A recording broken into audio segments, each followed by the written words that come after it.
Hey, this is Nick Knudsen with the Read and Reaction podcast. Wanted to share with you an interview we did with Charlotte 49ers head coach Will Healy from earlier this summer on the American Football Stories podcast. Healy is entering into his third year as the Charlotte coach, coming over to the 49ers from Austin Peay, one of the lowest jobs in the FCS when he took it over, had a complete turnaround within a few years, started off his career with Austin Peay by losing his first 13 straight games, and he'll mention that in the interview. Just a humble guy, really interesting stories, and I thoroughly enjoyed speaking with Coach. Wouldn't surprise me to see him on the sidelines in the SEC or the ACC in the next 3 to 5 years either. Charlotte head coach Will Healy, enjoy the interview. Welcome to the American Football Stories podcast, brought to you by Coach Paint. I'm your host, Nick Knudsen, joined by my co-host, Robert Parker. Today is June 23rd, 2021, and our guest is Charlotte 49ers head coach Will Healy. Coach Healy, welcome to the show. Thanks for having me, guys. Y'all must have run out of people to ask. Well, to tell you the truth, we wanted to reach out to a bunch of coaches here, but we really started with you because, Rob, where did you go to college? Where did you graduate from? UNC Charlotte. Go 49ers. That's what I'm talking about. Man after my own heart. Love it, man. Go Niners. Go Niners. So, yeah, extra fired up to have you on today. But just to give our audience a little background on Coach before diving in here, Coach Healy is entering into his third season at Charlotte, whose football program has only existed since 2015. Healy is only his second coach in Niners history. In his first season, though, he led the 49ers to a 7-win season, program high, and their first bowl appearance. His success at Charlotte comes on the heels of a great tenure and a dramatic turnaround in 3 seasons at Austin Peay, which before his arrival was one of the worst programs in college FCS football, arguably. And before his head coaching career, Healy spent 7 years as an assistant at Chattanooga and was a team captain on the 2008 FCS national champion Richmond Spiders team. And Coach, your story, I know everybody, I've listened to a ton of interviews, done a ton of research on your background and everything, and I know you talked up and down at Austin about your time at Austin Peay. And obviously you're a young coach. They took a chance on you. You took a chance on them type of situation. But when you took over at Austin Peay, the program really was so low. They hadn't won a game in a couple of years. How do you turn an opening campaign in your first season of 0-11 in 2016 into the top recruiting class in 2017 in the FCS? Like, what are you out there saying to recruits to get them fired up about Austin Peay football after an 0-11 season to open your tenure? Well, I think the biggest thing for me was we have to make sure that the guys we're recruiting get on campus as much as humanly possible. And so it made the most sense to start with local guys. You know, I mean, you were 45 minutes from downtown Nashville whenever you were at Austin Peay. And so recruiting the state of Tennessee was extremely important for us. And getting guys to buy into a vision of a program. It obviously they had to have some faith because it hadn't happened yet. But I thought that the more they got a chance to be around our staff and they were courageous enough to make a big time, unpopular decision and had enough faith in themselves and wanted to bet on themselves enough to make sure it became a cool and a popular decision by the time they left. It's hard to do that when you're talking about a guy who's 15 hours away from campus or 10 hours away from campus. So it was extremely important for us to be able to, recruit heavily in the state of Tennessee and the state of Kentucky, surrounding states, get guys on campus on unofficial visit as much as humanly possible, get guys to games. And then we had to work harder from a relationship perspective because they had to believe in us, not a program, not a history, in us as a staff. And I was fortunate to be able to hire the right guys and then be able to recruit the right type of players, because really when you go 0-11, I mean, the only chance you have to create a buzz is about a future and about a recruiting class. So, that was the lifeblood of our program, still is. I felt like our staff did a really good job of convincing guys that we promise you we'll make this decision a cool one by the time you leave.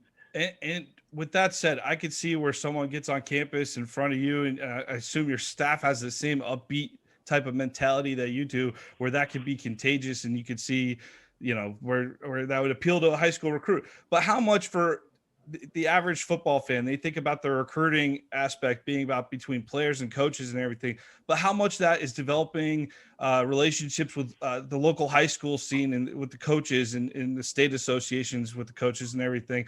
How much of it what percentage do you think is what fans don't think about? Because I think fans think about the players coming to campus, being wowed and saying, okay, I'll play, but how much of it is really developing relationships with those coaches and everything?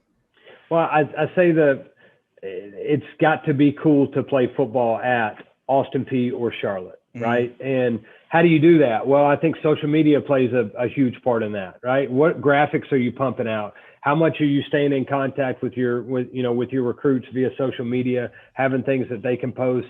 I think that what are you doing to sell your program? What is it about your program that makes you unique? And then being able to utilize that. Maybe it is another social media platform that you're able to sell in those aspects. But to me, the whole thing revolves around accessibility. And I think that's for fans. I think that's for high school coaches. I think that's for recruits. We take pride in non-COVID years having the most accessible football program in the country. And that's for students. That's for professors. That's for high school coaches. That's for high school prospects. That's for our fans. We don't have anything to hide. We're proud of what we do and how we do it. And we want you to get to know our players and our coaches. And I just think that being able to develop relationships in your community, especially with high school coaches, is really important. And then making sure that what you are telling them is what's important to you, and this is what the experience will be like.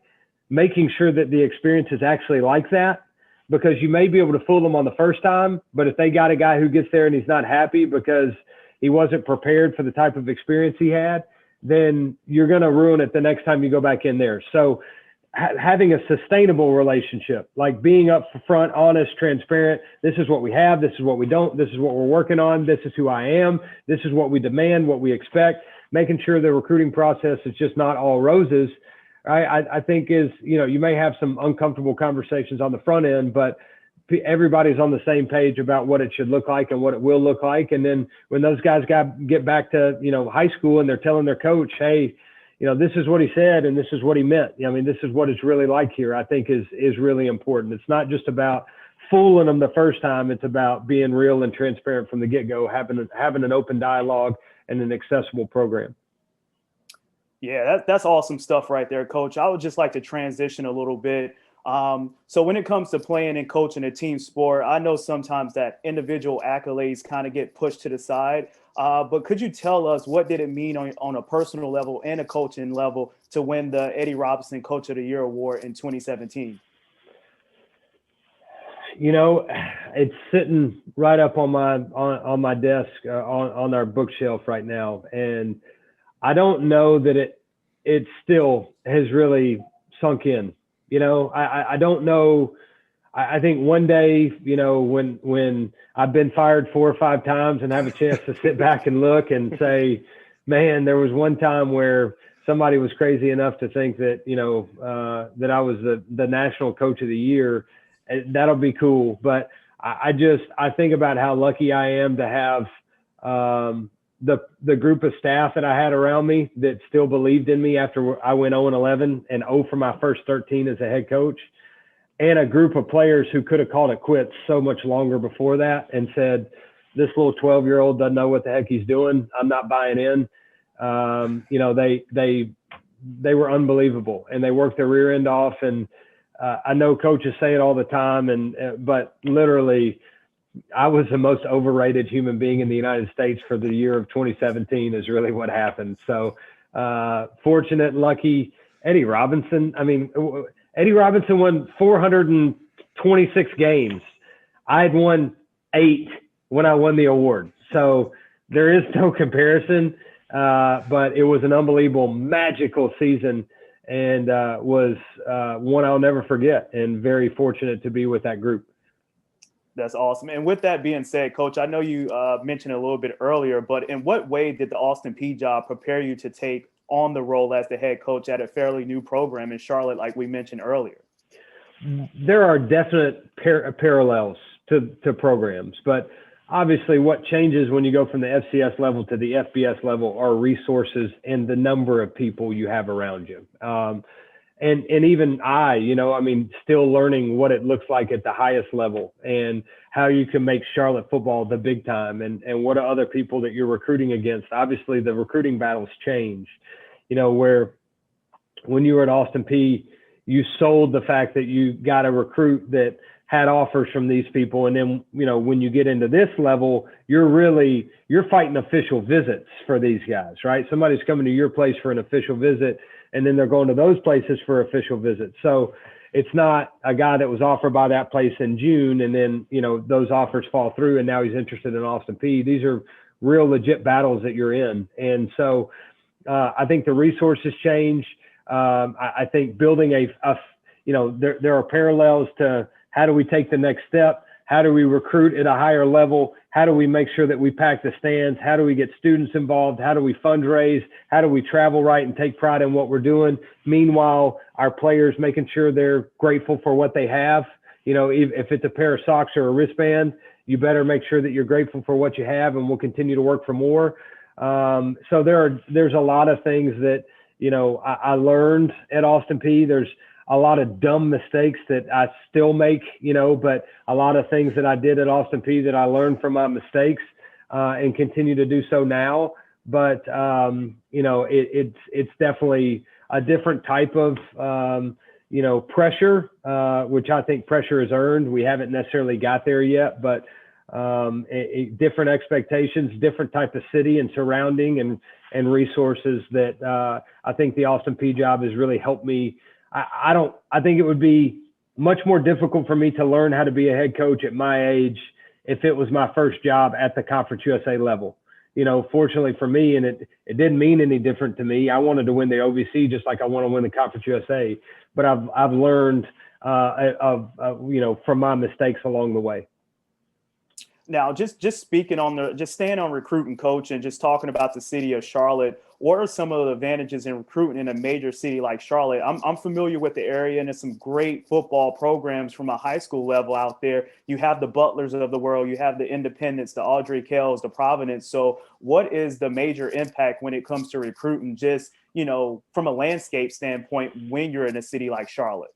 Well, the Carolinas in general have unbelievable talent. So the unique part about it, just like we talked about at Austin Peay, when you're talking about making sure that the guys who are around the area get a chance to get on your campus a bunch and see what you're doing and buy into your staff and understand your culture, and you can feel really good about them when they're coming in, and they can feel really good about you. And hopefully that allows you to be able to win some battles that from an outsider's perspective, you shouldn't. And so when you have great talent locally, it gives you a huge advantage. I think the other thing about it is with the transfer portal. I mean, let's be honest, it's part of the game of football now and part of NCAA athletics. So when you have great talent and they leave, they love this city and they may want to come back. And the pool of guys that you're choosing from there may be larger because you're in such a great city.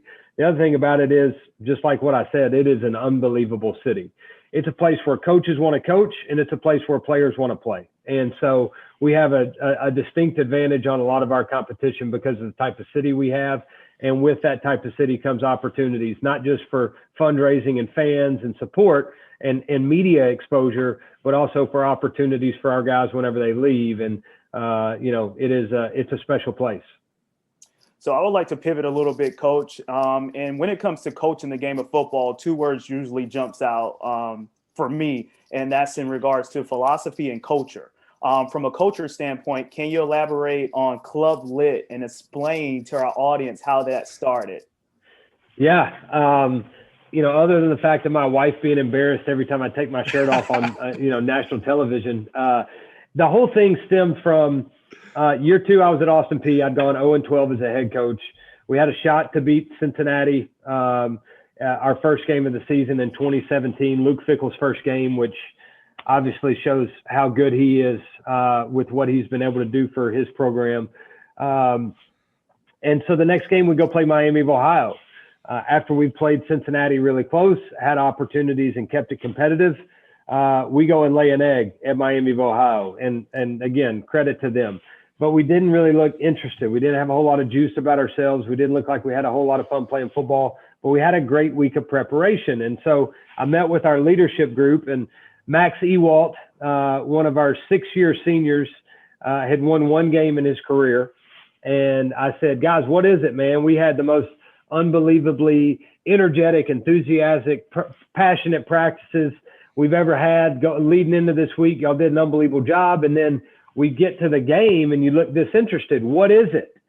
And Max said, Coach, Monday through Friday, we get a chance to hide. You know, we've been getting our butts kicked around here for a long time. Saturdays are not fun. We get exposed on Saturdays. And so I said, all right, we're going to win the football game this Saturday, break the nation's longest losing streak, and we're going to have more fun winning than anybody in the history of college football. And, you know, celebrate when you score a touchdown. We're going to celebrate in the locker room like no other. And so we played Morehead State that week. You know, we'd had a new set of goalposts ready to be put up, but I told them we're not putting new goalposts up until we win a game around here. So our old goalposts looked like V's. I mean, it was, you know, just awful. And, you know, won the game 69-13, tore the goalpost down, smoked cigars in the locker room, danced, took my shirt off, whatever, you know, and what I wanted to do was make sure that we had so much fun celebrating success that we created an environment where those guys craved that environment again each and every Saturday. And they would work really hard to make sure that they got a chance to feel that feeling again. You know, our boosters were getting off the elevator, smelling the smoke, about to, you know, coughing, and we had to leave the doors open for like 5 straight days to get the cigar smoke out. And I think we got like 10 personal fouls, and the commissioner of our league called and said, you know, act like you've been there before. And I said, we haven't. So, you know, it was an unbelievable experience. And at that point in time, I just realized how important it was when you work for 365 days for 12 guaranteed opportunities. When success comes, you need to celebrate it. And there has to be some joy in the journey, as Jeff Durden, my old boss at Chattanooga, used to say. And, you know, we've kept with that, you know. I remember that same year in 2017, you know, we won 5 out of our next 6 games, and we're going on an unbelievable run. We were beating Southeast Missouri, you know, pretty handily. And, you know, they came back and scored like 28 unanswered in the fourth quarter. We didn't finish very well. They made it a tight football game, but we still won. And I got on the headset and I told the staff, if we don't go in there and act like we just won the Super Bowl, then you're all fired. Because it was 6 weeks ago, we would have paid for a win. And now you're going to act like, man, we won, but we, you know, we didn't win by big enough, or we didn't finish. No. We'll worry about that stuff on Monday. We will learn how to, you know, to finish people. But right now we're going to enjoy it, and because we worked really hard for this. And I've kept that mentality because I know what it was like to go 0-11 and 0 for my first 13, that when success happens, whether it's in practice, whether it's in academics, whether it's in the community, or especially when it happens on the football field, we're going to celebrate it. That's awesome stuff right there, Coach. I know we've been talking about recruiting a lot so far, but I just want to go back and revisit the topic. So when it comes to recruiting, a lot of variables ultimately factor in, but could you emphasize how have high-level players like Benny LeMay, Alex Highsmith, and Cameron Clark impacted the Charlotte football program on the recruiting trail, particularly in a state which features 6 other FBS programs? Even though you don't have a ton of history and tradition here, you've still had really good short-term success on guys playing in the National Football League. A large number, you know, in a very short FBS experience for our program.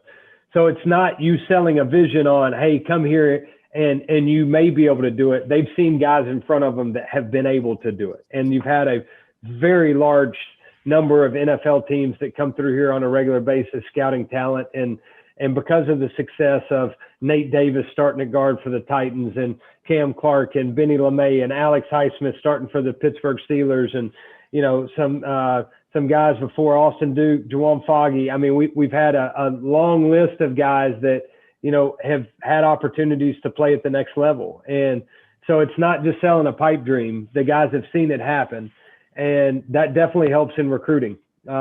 obviously being in the city with another NFL organization doesn't hurt either. And I think the relationship that Matt Rule and I have and the way the Panthers have embraced our football program, I think has been incredible. You talk about accessibility, what they've been able to provide for us has been awesome. And so sharing, I mean, I want our guys to want to go play in the National Football League. And I want that to be a dream of theirs and to become a reality of theirs. And so with the success of guys that have come before them, it's a reality that they can accomplish here and fired up to continue that trend. What types of things do y'all do with the Panthers? Well, I think the biggest thing is the staff relationship, and the accessibility for us and for us to be able to use those guys as resources and talking to them about what they do schematically and getting some ideas from them. Maybe it's practice tips. Maybe it's, a lot of it is how they recover, doctors and trainers and, psychologists and then, facilities, being able to go around there. I think it's been an open door policy for us and obviously started with Ron Rivera and Matt Rule being, a former college guy himself. I think he understands that if he can support us and I think he knows it would do a lot for us in recruiting and help us with the relationships around the city. So he's been tremendous. That whole organization, Tom Glick, everybody has been great. So it's mainly a relationship, and they've been there for us for whatever we've needed. Fantastic. All right, let's jump into the transfer portal. I know we've touched on it a little bit here, but it's obviously having a major impact on roster building in college football. Your program itself is welcoming 12 transfers this season from schools like Florida, Iowa, and Notre Dame. How has your staff adjusted to the rapidly changing landscape? I mean, we just saw a Supreme Court ruling on the NCAA yesterday. The landscape of college athletics in general is just changing frequently here. How are you guys staying on your toes and adjusting? The reality of the situation is nobody cares what I have to say, right? And I'm not even discrediting myself. I'm saying Nick Saban, Dabo Swinney, Kirby Smart, those guys, people are listening to what they have to say about it, right? People at the NCAA level, I'm sure those guys have earned the opportunity to have a say. I haven't, right? So as I look at these things, it's kind of like, all right, I can complain about what it's going to do to hurt us, or I can be like, look, this could be great for us. I mean, NIL, right? I mean, it's happening. Whether I like it or not, it's happening. So what can I do to use it as an advantage? We live in Charlotte, North Carolina, right? I mean, unbelievable advantage for us for resources and opportunities for our guys for name, image, likeness, okay? Transfer portal. We live in Charlotte, North Carolina, an unbelievable city where guys want to either come back to play or go to play because they know it creates opportunities for them, and it's a big market for them to be able to go play. So it's really not what has it done to hurt us. Obviously, there will be guys that will leave this program and have opportunities to go play at places that they think can help their future. And I'm happy for them. If they find the right fit in a place they're passionate about playing, I'm happy for them. We want to make sure that we create an environment here where guys don't want to leave, right? So we're always recruiting our own players. But the transfer portal, my biggest thing is we're not going to make a living on it. I want to build this thing with high school players, and I want to build this thing with guys who have a vested interest in this university and this city and want to make this place special. And I think it's harder to do on, a guy who's here for a year. But we're definitely going to use it to our advantage and make sure we recruit the right ones, the right ones to come here and stay here and want to be involved in building something that's never happened before. What would be your advice to players? Because you yourself as a player, you started at Air Force, you originally committed to Air Force. Now, obviously, there's a whole lot of off-the-field obligations at the Air Force Academy that you don't have at a lot of other schools. But you ended up, like I said, with that national championship Richmond team in 2008. You played most of your career with the Richmond Spiders at the FCS level. But what went into your decision to transfer? And because obviously that probably puts you in a unique situation. A lot of the coaches who talk about this probably didn't transfer themselves. You've had that personal experience with that. You know what? That is an awesome question that nobody has ever asked me before. And I think there's two parts to that answer. Okay. One is I was not mature enough as an 18-year-old to make a decision on where I found the best fit. All right. I wanted to feed my ego, and Air Force was the biggest ego feeder for me, right? Unbelievable place, Fisher to Berry, unbelievable coach, incredible opportunities that it provided. I was a bad fit at Air Force Academy, right? I thought I was going to go do football. I got out there, they shaved my head, and I went to basic training, right? Bad.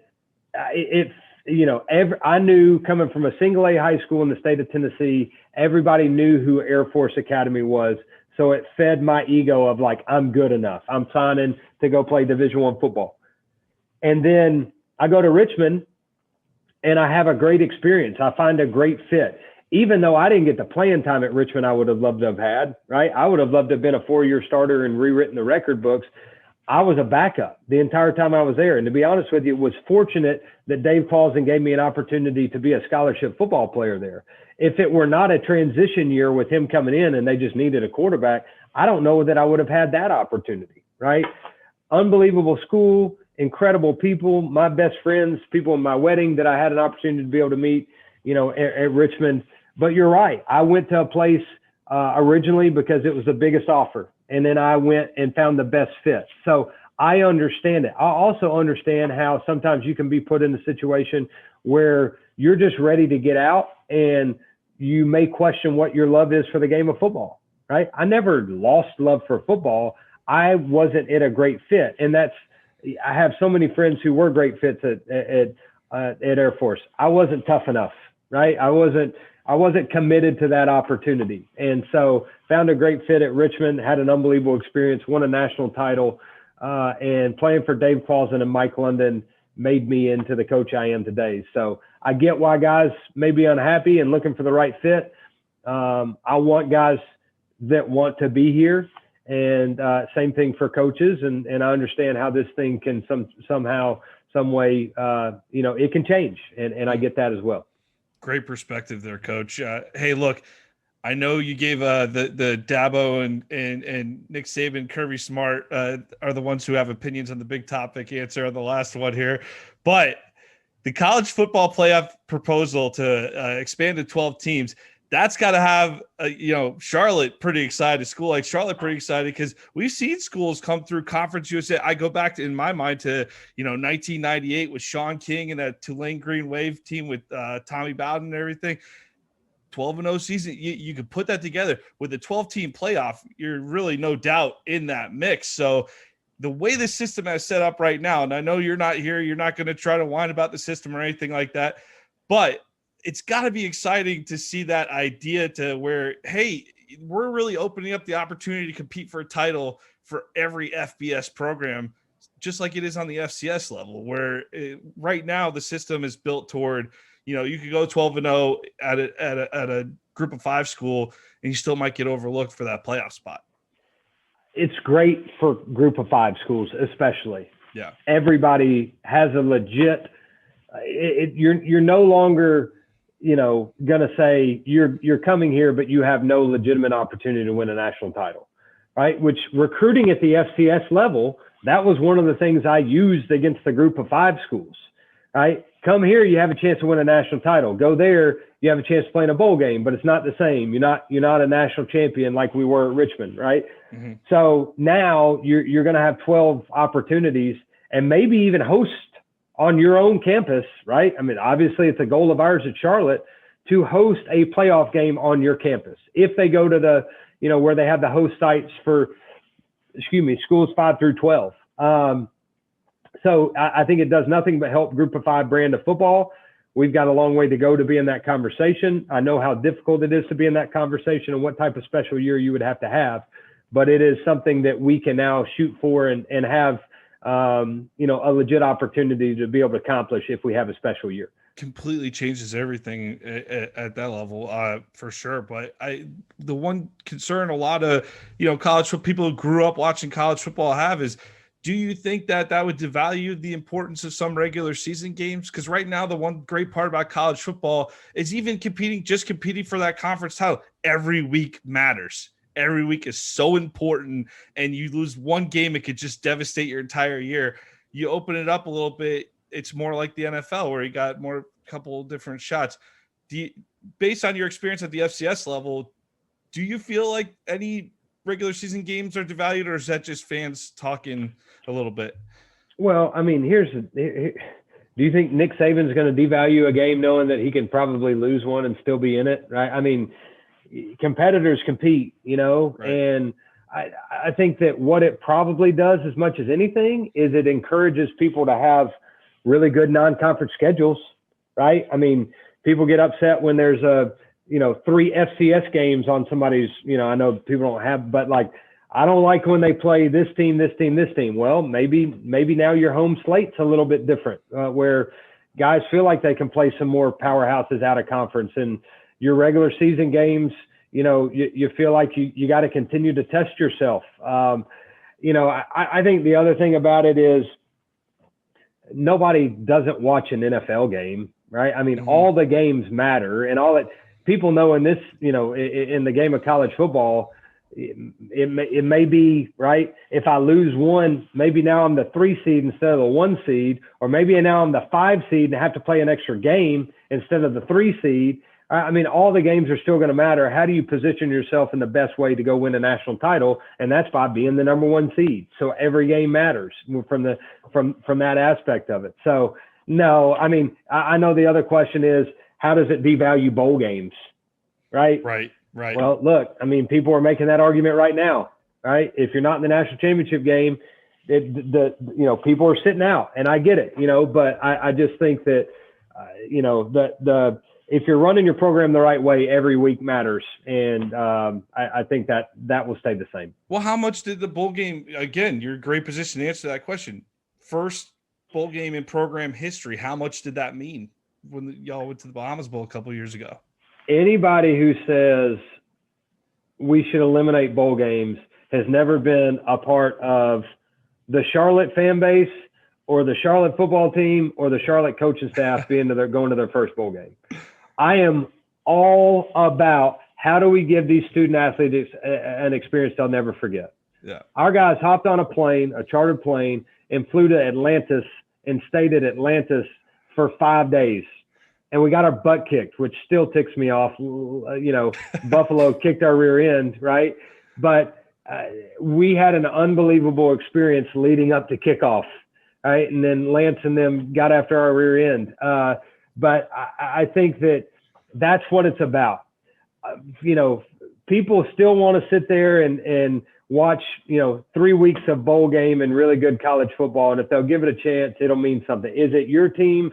If you're an Alabama fan, are you ticked off if your team's in the Bahamas Bowl? Probably. And I get that, right? But there's a lot of student athletes that have unbelievable experiences and are treated at a very high level because of, being able to play in these bowl games that mean a lot to these cities and mean a lot to our players. And I'm all for it, and you're not going to be able to convince everybody of that, but I promise you it was a once in a lifetime experience for everybody part of our program. Well, that's some great thoughts on, the ever-changing landscape of college football today, Coach. And hey, you've been more than generous with your time. We really appreciate you coming on the show today, Coach Healy, and we'll be rooting for you this fall. Next time y'all have me back, I'll get a haircut. I know my wife, if she watches this, she's going to be drilling me about how bad my hair looks. I got the Lloyd Christmas haircut going on right now. All right, but appreciate y'all having me, man. If I can ever do anything, let me know. No problem, Coach. Thanks, Coach. Go Niners. Thanks, guys. Go Niners.